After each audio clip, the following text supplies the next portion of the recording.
Hello, folks. I'm your host, Kier Walker, and welcome to your first episode of See New York, where we show you the people, places, and things that make this the city that never sleeps and the hippest place on the planet. Right now, we're here in downtown Brooklyn, Fort Greene, the Fort Greene section of Brooklyn to be exact. And today, we're going to show you landmarks and the different people who made this artsy, very historical area.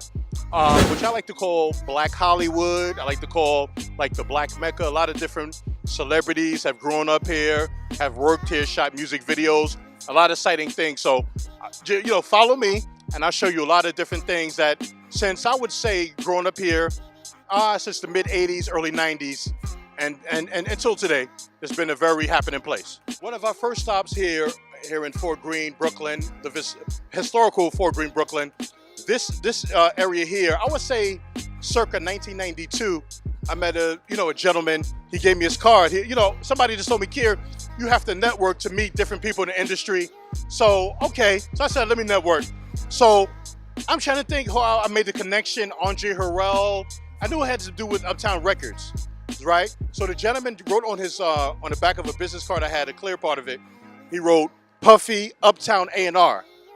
Of course, years later, he would be, Puff Daddy would become the richest man in hip hop and all the different things he would become.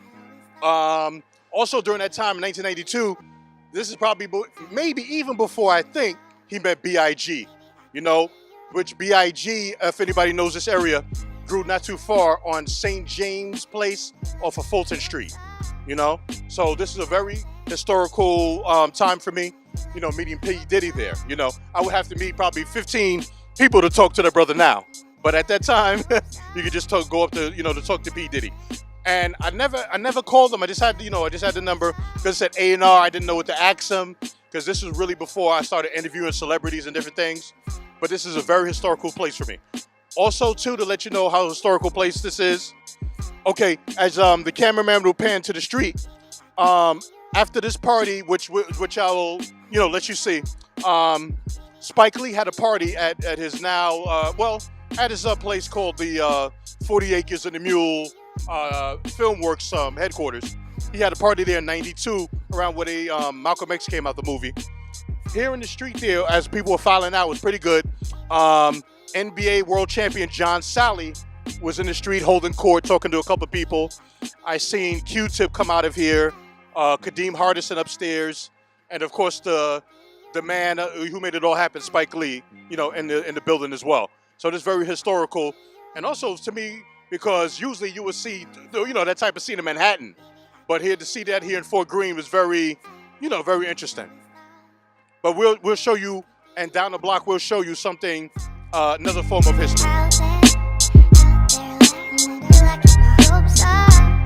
Okay, right behind me is the place where I was able to meet like P. Diddy and see all these different celebrities because I went to a party here back in '92. Here is at Spike Lee's headquarters for 40 Acres and a Mule Filmworks, which began 1986. And this is where, if walls can talk in here, it'd be interesting because a lot of different auditions and a lot of different things that happen, and the magic that you've seen on the screen of Do the Right Thing and She's Gotta Have It, Malcolm X, and different things like that. Spike has put out. This is like the place where some of the planning has gone to, and different things like that, auditioning actors and different things like that. So behind me is very historical, and also interesting too, that Spike Lee kept it Brooklyn.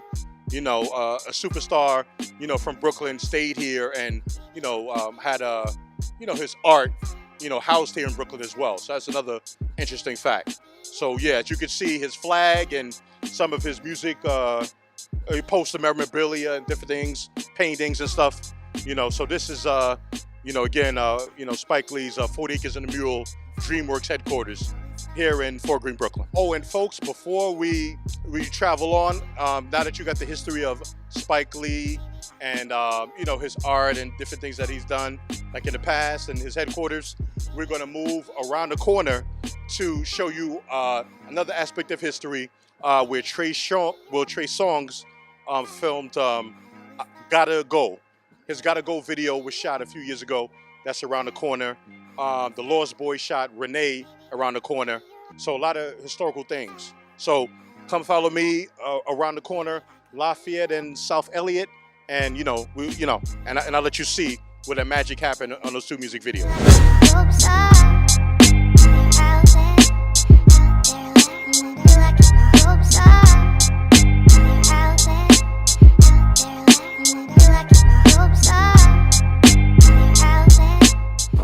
Yes, folks. Now we're here in front of the store that you'll recognize in a couple of music videos. Trey Songz "Gotta Go" and the Lost Boys "Renee." As the camera pans, you'll see the address 89 Lafayette. Look real close and you'll see that's where both of those music videos were shot. As far as the continuation of the history of this area. Also, too, what's significant about this block for me, I was able to meet the jazz great Bradford Marcellus. Real cool guy. I say, hey, how you doing, Mr. Marcellus? Whatever. He's real cool. And not just that, I recognized him, that was it. He said, hey, matter of fact, this is my wife, this is my son. He was mad cool. I said, wow, I wasn't expecting that, but that was a real beautiful moment.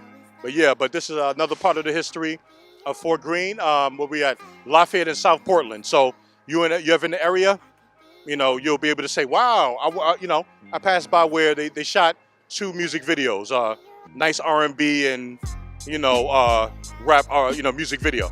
You'll be able to say. Okay, next we're gonna go Lafayette and South Oxford, this prestigious building where Power 105's and Love and Hip Hop's DJ Self grew up. Jeff Tweedy of the president of Sean John Clothing once lived. Brian Livar, who directed a lot of music videos, over 150 music videos. Nas, 702, Keith Murray, to name a few. So we're gonna go one block over, and and we'll talk about more history.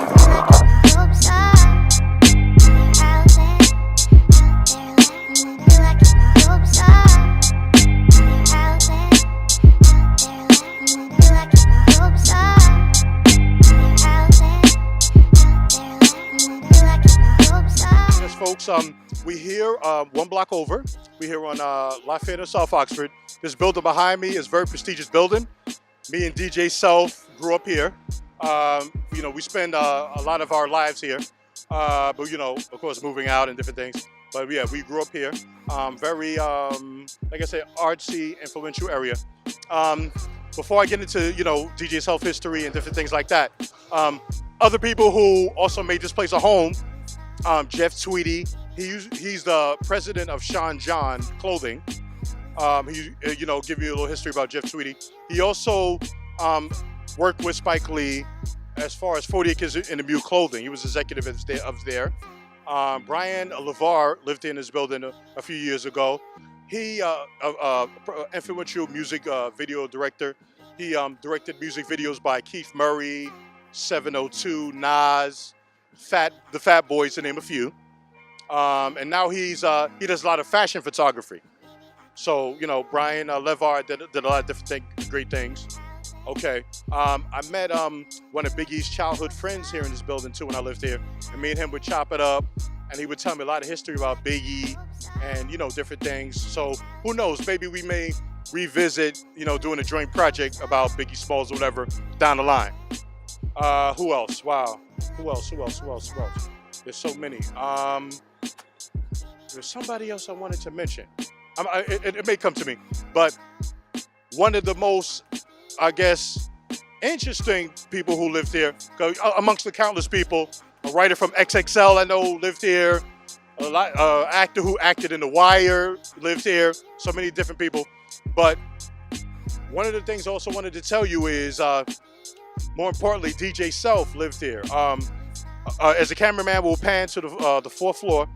That window there is the room where DJ Self perfected his craft. Before he would go on to stages internationally to play, clubs, Power 105, and go into TV fame with Love and Hip Hop. DJ Self affected his craft here. Here in this room here on Lafayette and South Oxford. So next time you see DJ Self, at an event and stuff like that, you could tell them, I know where you, trained at. I know where you got your start at, so to speak. Let them know. Also, too, DJ Self reminded me that, when we lived in the 4D, that he used to steal my mail, to go to the different events and things like that. Now I know why certain events I couldn't go to. Actually, to be honest with you, not because my older brother standing here, but he would get invited into certain like industry events. No, he didn't ever bring me in. Like most of the time, I probably would steal some of his mail. He didn't know that he got an invite somewhere, and I would use the invite for myself. My little brother stole my mail, and but also I wanted to also tell you this too. That me and DJ Self, because I know a lot of people ask me that too about our collaborations or whatever. Who knows? We may do some things in the future, but one of the things I was proud that me and him did, he was like a co-host of my Plus Comedy City with Kenny Williams. He co-hosted that event in Times Square. So, we may do some other things in the future, but that was one of the, things I like that we, collaborate on and stuff. Okay, next, one block over. Thank God these blocks are not long. We're going to go to Lafayette and Cumberland. We're going to show you where they shot a scene from Strictly Business. You'll see where Tommy Davidson had a scene, and Mr. Rockerazzi will follow me one block over. Maybe I could be you. I always thought. Maybe I could be you. I always thought. Maybe I could. Behind me is where, in the movie Strictly Business, where you see Tommy Davidson, walk up the stairs, and he would, had a little, argument or whatever with the young lady in the building.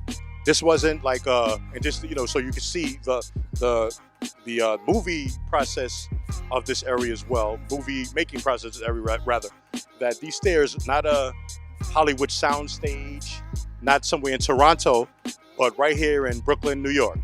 You'll see Tommy Davidson. Next time you see the movie, you'll see Tommy Davidson, having words with the lady inside. So this is a very historical moment too of the area. Another interesting part of here in Fort Greene is the fact that a lot of major subway systems, subway lines come here to Fort Greene. So if you're not driving or you're not taking an Uber, this is a great mode of transportation here in New York, is a subway. Right behind me, we have the C train here at Lafayette Avenue. Right across the street, you got the G train to Fulton Street, and then you have the 2, 3, 4, N and R that go to Atlantic Avenue, right? Which is a few blocks away from here. So you have an option of, what's that, between about 6 to 8 subway lines or so that come here. So, just to save yourself, if you don't have that Uber, the taxi, or the car, you have, the subway is a great mode of transportation here. Also, what's significant about this corner, here where we at, Fulton and South Portland. Above me, the Brooklyn legend, Biggie. And you see the mural up here in remembrance of him. Take a picture with Biggie before you leave. I guess before you go back to Manhattan or something like that. Next, we're going to go to Spike Lee's Clockers. During that scene, it was like a fast food place. So you'll get to see that. I believe Harvey Keitel and another actor was speaking in front of that scene, during the movie. Well, you'll get to see where they spoke and where they had that restaurant scene at. Follow me.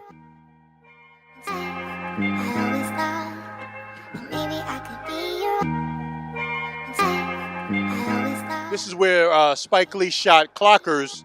The Clockers scene where they're like at let's say, an outdoor eatery. I believe Harvey Keitel, who played a detective in that movie, he's speaking to someone on that scene. In that scene, rather. Right behind me is where they had that restaurant built, for that scene. Then it turned to a parking lot. Now it's a big, now it's an office building, rather, looks like. And looks like it's continuing that the catchword, everybody's talking about gentrification, here in Brooklyn, that they wanted to turn this into, I guess, a mini Manhattan. So this is like an example of that, across the street.